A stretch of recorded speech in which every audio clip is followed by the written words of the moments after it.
Welcome to Reframing the Membrane, Crossing Boundaries, where we advocate for actionable solutions for improving overall mental health and wellness by examining the challenges and resources affecting people and access to care. Each episode takes listeners through lived experiences and evidence-based research, providing practical strategies to build resilience and advocate for mind, body, and spirit well-being. Thank you for joining us as we engage with the community, health professionals, advocates, and individuals sharing their experiences. Before we get started, the content of this production may be emotionally challenging. The production will aim to inform you in advance when potentially activating material will be filmed or discussed. Let's get started. Hello and welcome. I'm your host, Capri. Imagine you're a young person in crisis, you're scared, you feel alone, and you need to talk to someone who gets it. For a while, there was a clear path for LGBTQ plus youth to find that person. It was as simple as dialing 988 and pressing a single number. In June, the U.S. government's Substance Abuse and Mental Health Services Administration announced it was ending a special service within the 988 Suicide and Crisis Lifeline. This service was designed specifically for LGBTQ plus young people, and it was scheduled to shut down just 30 days after it was announced in July.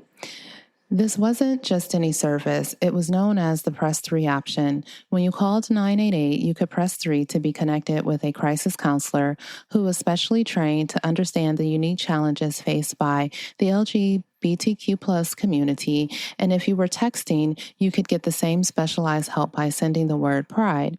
The program was aimed at helping people up to age 25, a group that we know is at much higher risk for suicide. The Press 3 option was born out of a clear need. The whole 988 system was a big deal created by a 2020 law signed by then President Trump to make it easier for anyone to get mental health help. The specialized LGBTQ plus pilot program launched in September 2022, and it quickly became available 24/7 by March of 2023 because the need was so great, and people used it a lot. In less than 3 years, the service helped nearly 1.3 million individuals in crisis. It was on track to hit 1.5 million by the time it was shut down, handling about 70,000 calls and texts every single month in early 2025. A huge part of this success was thanks to the Trevor Project, the country's leading organization for LGBTQ plus youth suicide prevention. They were a key partner from the start and handled almost half of the calls and texts to the specialized service, even after other crisis centers joined in. So let's be clear, this wasn't some forgotten pilot program that nobody was using.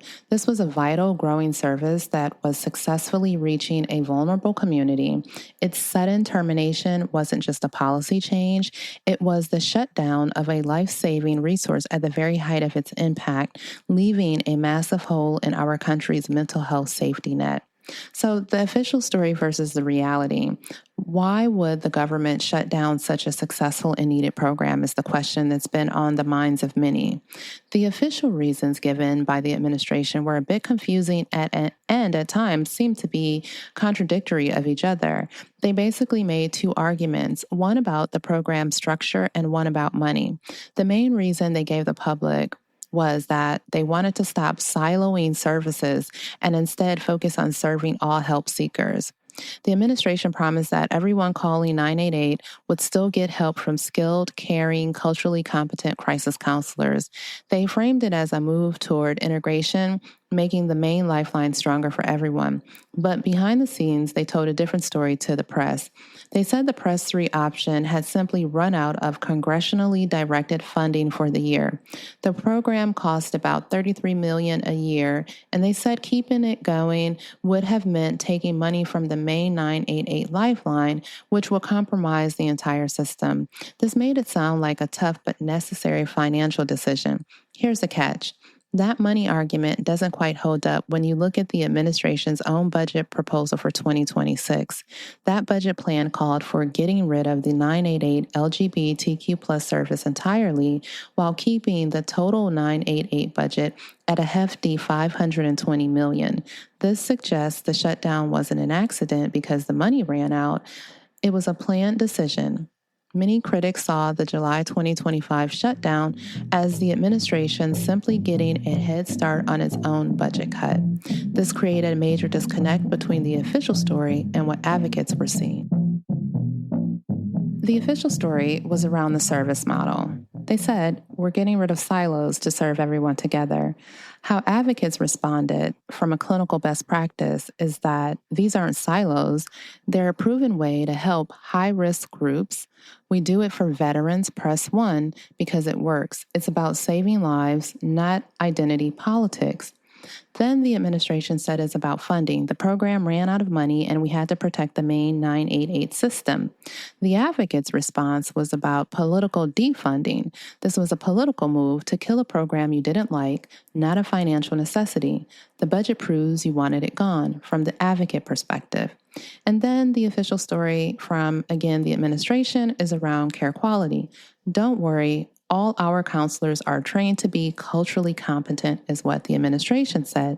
The advocates responded that expertise matters. A general training course isn't the same as talking to someone who truly understands things like coming out, family rejection, or gender identity. This puts lives at risk by removing real expertise, is how the advocates responded. It seems like the administration was using two different excuses to achieve one goal. The out of money story sounded practical and responsible, but it hid the political goal that was clear in the budget proposal to eliminate a service for a specific marginalized community. So let's talk about the political climate.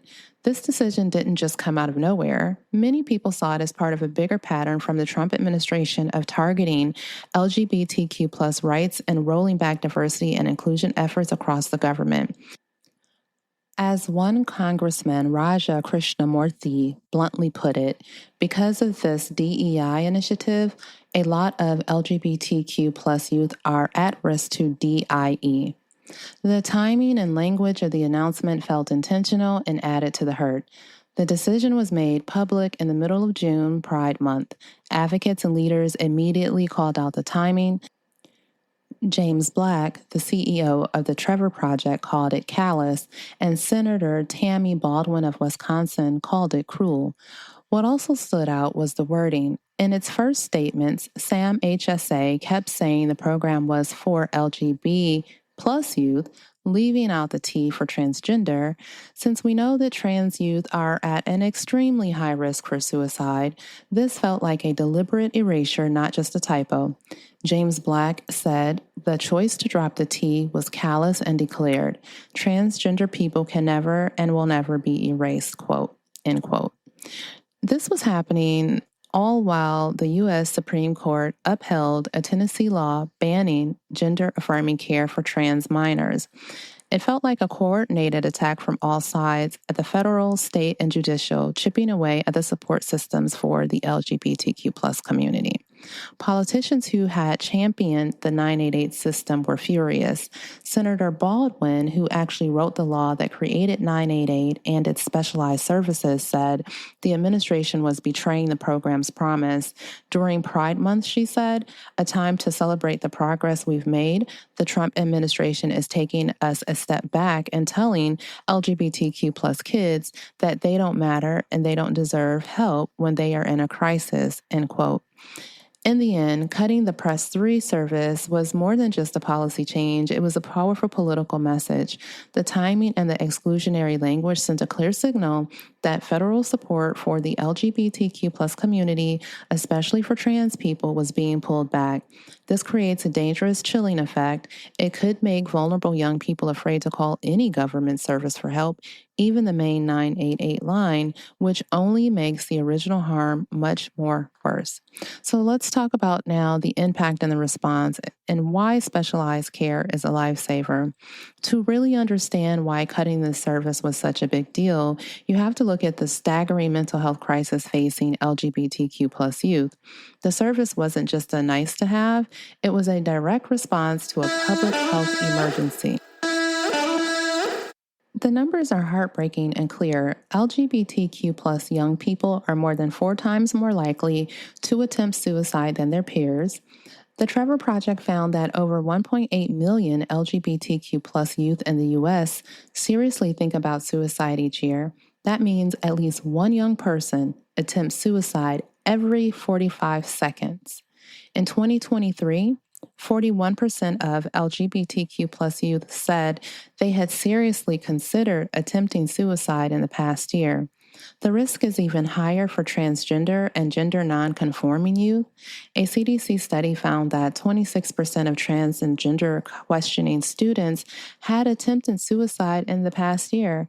Compare that to 5% of cisgender boys and 11% of cisgender girls. So look at the disparities from a statistical point.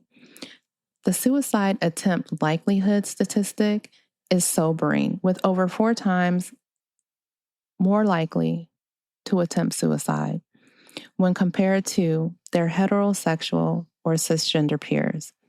And the statistic for annual suicide ideation, a sobering fact is that 41% seriously consider a suicide attempt in the past year, and it's not comparable to any other group. The suicide attempt rate for trans youth is 26% of trans and gender questioning students attempted suicide in the past year, compared to 5% of cisgender boys and 11% of cisgender girls. The statistics around persistent sadness and hopelessness is 65% of LGBTQ plus high school students felt persistently sad or hopeless, compared to 31% of their cisgender and heterosexual peers. And then the power of support. LGBTQ plus youth with high family support were less than half as likely to attempt suicide as those with low support. When you see these numbers, the need for specialized care is obvious. Mental health experts will tell you this isn't about politics. It's about what works. The crises that LGBTQ plus youth face are often tied to very specific stressors that a general counselor might not know how to handle. Things like coming out, being rejected by family, homelessness, constant bullying, and fighting for access to gender-affirming care. To help someone in that moment, you need to use the right language, the right pronouns, and have a deep, non-judgmental understanding of gender identity and sexual orientation. The fear of being misunderstood or judged by a counselor can stop a young person from ever making that call. The Press 3 option was designed to remove that fear. The logic here was the same as the Press 1 option for military veterans, another group at high risk for suicide. The fact that the Veterans Line is still fully funded while the LGBTQ plus youth line was cut is a major point of anger for critics. It shows a double standard. If the goal of 988 is to give the best possible care to our nation's most at-risk populations, then both services should exist. Killing one while keeping the other suggests the decision wasn't based on public health data, but on a political judgment about which vulnerable group was worth saving. So how the community is fighting back. The administration's decision was met with an immediate and powerful wave of condemnation from mental health organizations, the LGBTQ plus advocacy groups, and politicians. The Trevor Project, which was so central to the service, led the charge. CEO James Black called the decision devastating and incomprehensible, and he kept repeating a message that became a rallying cry. Suicide prevention is about people, not politics. Other major help groups like the American Foundation for Suicide Prevention joined in. They begged Congress to step in, warning eliminating this service will put young lives at risk. For these nonprofits, the impact was instant. The Trevor Project said that losing the federal funding meant its ability to help you through the 988 system was cut in half. But even with this huge setback, the Trevor Project and other groups promised they wouldn't give up. They made it clear that their own independent crisis services would stay open 24/7 for any young person who needed them. Faced with government's withdrawal, these organizations kicked into high gear to fight the decision and limit the damage. Groups like the Trevor Project and Active Minds started national petitions asking the public to pressure Congress and the administration to bring back the funding and the service. The Trevor Project launched an emergency Lifeline campaign for LGBTQ plus youth to raise private donations to fill the financial hole left by government cuts. And they worked hard to get the word out through social media and news statements, making sure every LGBTQ plus young person knew that even though Press 3 was gone, direct help from places like the Trevor Project was still just a call, text, or click away. In a strange way, the government's attempt to dismantle the program actually energized the nonprofit support sector. It forced organizations like the Trevor Project to step up and become the primary safety net. While this shows the incredible resilience of the community, it also creates a system that's more fragmented and dangerously dependent on private donations to provide what should be a national public health service. With the National Standardized Service gone, the responsibility for specialized LGBTQ plus crisis care fell to individual states and local communities. This created a patchwork system where the help you can get now largely depends on where you live. California is the best example of a state stepping up. The governor and his administration announced a new partnership with the Trevor Project, vowing that the state would fill the gap. This doesn't bring back the Press 3 option, but it does aim to give all of California's 988 counselors enhanced training from the Trevor Project experts, so they are better prepared to help the youth. The state also officially endorsed the Trevor Project's own hotlines as a go-to resource for its residents. We've seen similar efforts on a smaller scale. In the Tampa Bay area of Florida, for example, the head of the local crisis center said they were working on a local solution for local individuals to meet the needs. While these efforts are great, they create a system where the quality of care a young person receives in the moment of crisis depends on their zip code. An LGBTQ plus teen in California might get a counselor with state-of-the-art training, but a teen in a state without the money or political will to create a similar program will have to rely on the basic, quote, cultural competency, quote, training that experts already said wasn't enough. This creates a two-tiered system of care that makes existing health inequalities even worse. The problem is especially bad in states where not many people even know about 988. For example, Florida was already one of the states with the fewest calls to 988, likely due to a lack of public awareness campaigns. In a place like that, losing a highly targeted service hurts even more. The end of the national standard will likely cause a growing gap in health outcomes between states that have strong social safety nets and those that don't. The Press 3 program offered the same high standard of care to any young person with a phone, no matter where they were. Taking it away risks creating deserts of affirming crisis care, leaving youth in less supportive parts of the country with fewer life-saving options. How do you find the right help for you? After losing the Press 3 option on the 988 Lifeline, we know this was a major blow, but it is so important to know that there is still a strong and diverse network of support out there. I've included resources for you in the show notes, plus a bonus episode highlighting those resources. There are many amazing organizations, some of which have been doing this work for decades and are still operating 24/7, ready to provide safe, confidential, and affirming care. Think of this guide as your roadmap to finding the help you or someone you care about needs. It's helpful to know the difference between the types of support available. Crisis lines are for when you're in acute distress, having suicidal thoughts, or facing any other urgent mental health crisis. They're there to help you get through that immediate, intense moment. Warm lines or peer support lines are for when you are not in immediate danger, but really need to talk to someone who understands. And therapist directories or community hubs are for finding longer-term support. When you reach out to a crisis center or service, you'll be connected with a trained person who'll listen without judgment. These services are free and confidential, and you only have to share what you are comfortable with. The goal is to support you and help you feel safe. And remember, the main 988 Suicide and Crisis Lifeline is still available for everyone for any reason. If you're struggling with your mental health, substance use, or any kind of emotional pain, you can call or text 988 anytime and be connected to a caring counselor. The directory will give you details on how this and many other specialized services that continue to be a beacon of hope for the LGBTQ plus community. So let's go through a quick overview of where you should go for National Crisis Support Services. Save these numbers in your phone. You never know when you or a friend might need them.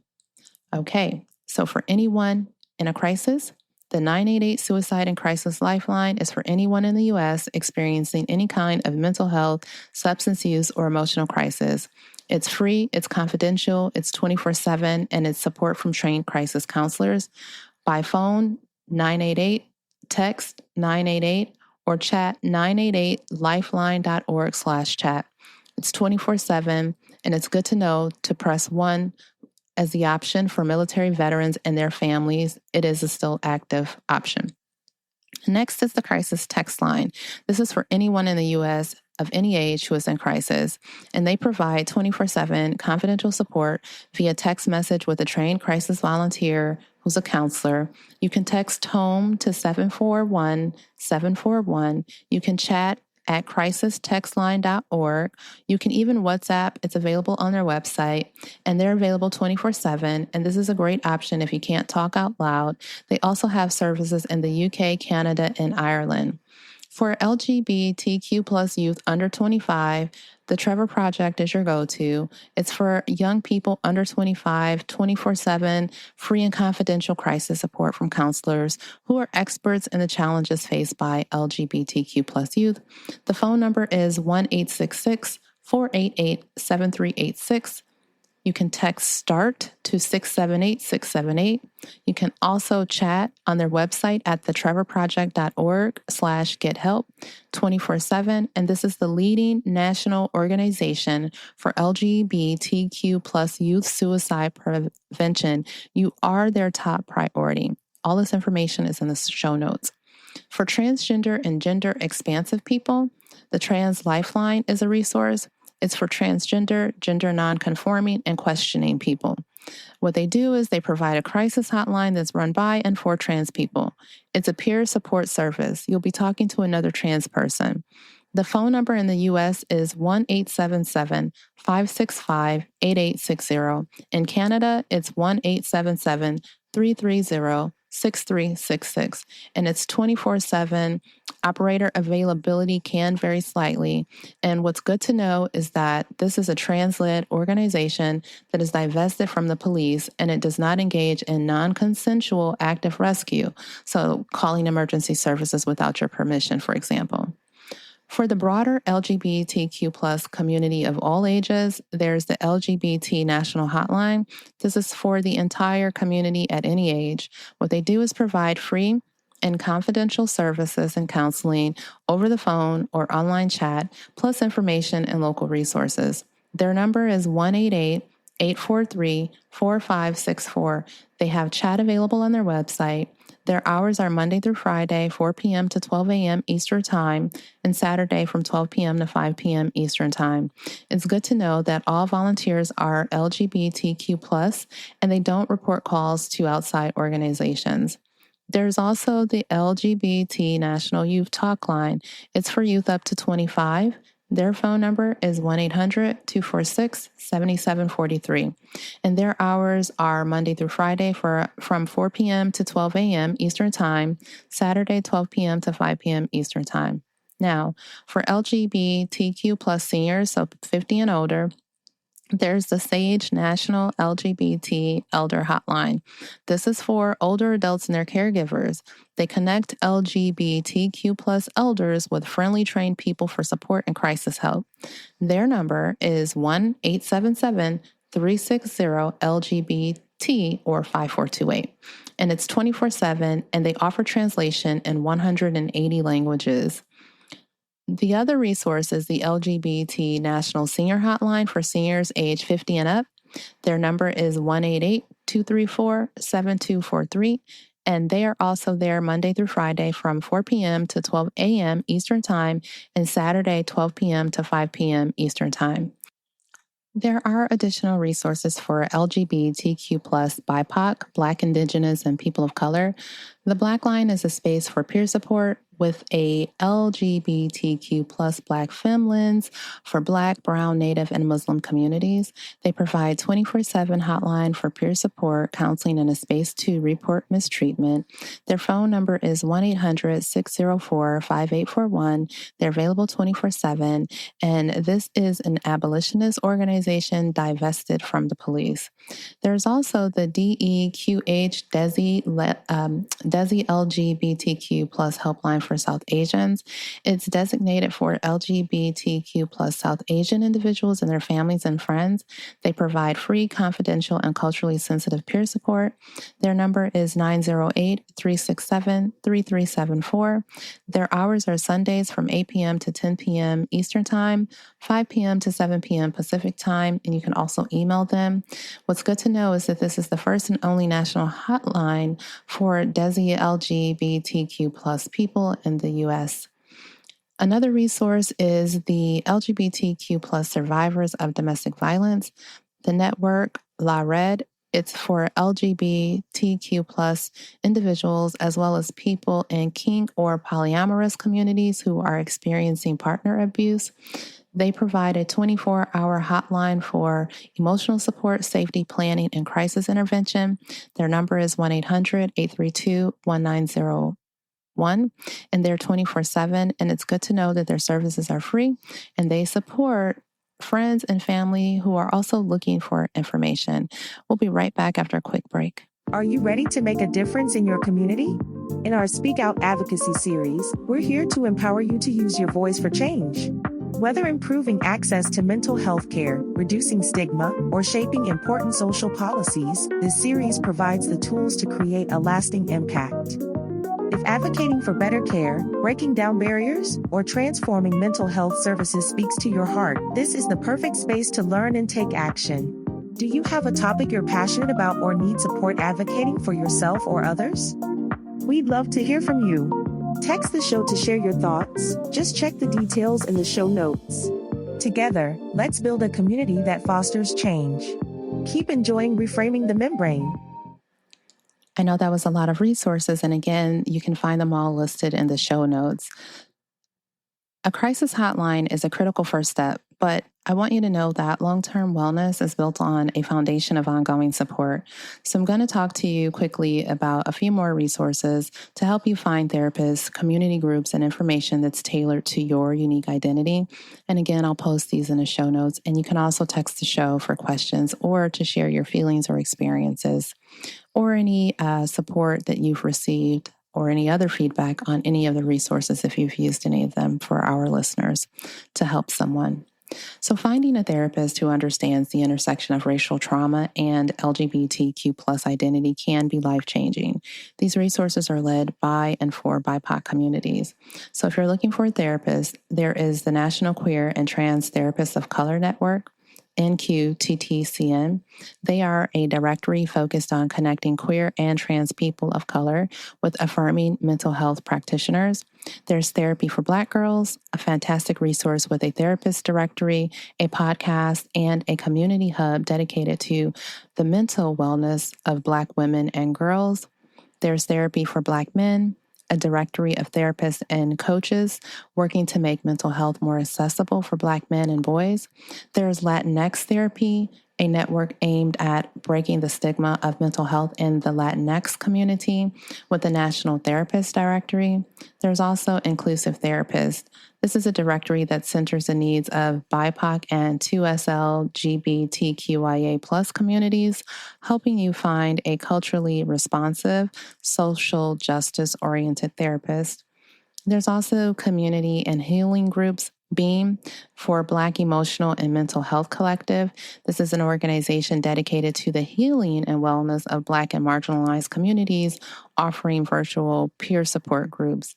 And the Fireweed Collective is a support network that offers mutual aid and education, connecting healing with collective liberation.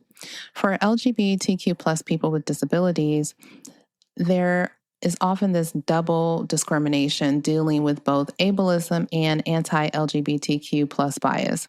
It's vital to find care that is both affirming and accessible.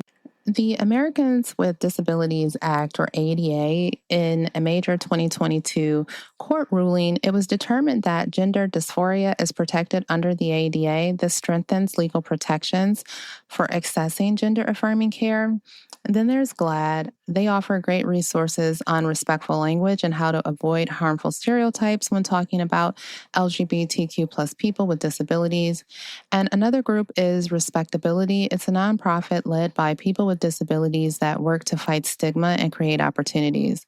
For information and support, again, the Trevor Project has a detailed guide called Supporting LGBTQ Young People with Disabilities and publishes specific research on the mental health of autistic and deaf LGBTQ plus youth.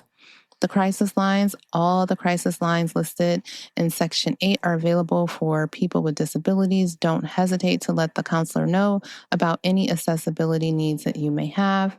For LGBTQ plus seniors, elders often face unique challenges. This includes social isolation and the cumulative efforts of a lifetime of discrimination. These resources are specifically for them. There's the SAGE National LGBT Elder Hotline, the LGBT National Senior Hotline, and SAGE offers services and advocacy for LGBT elders.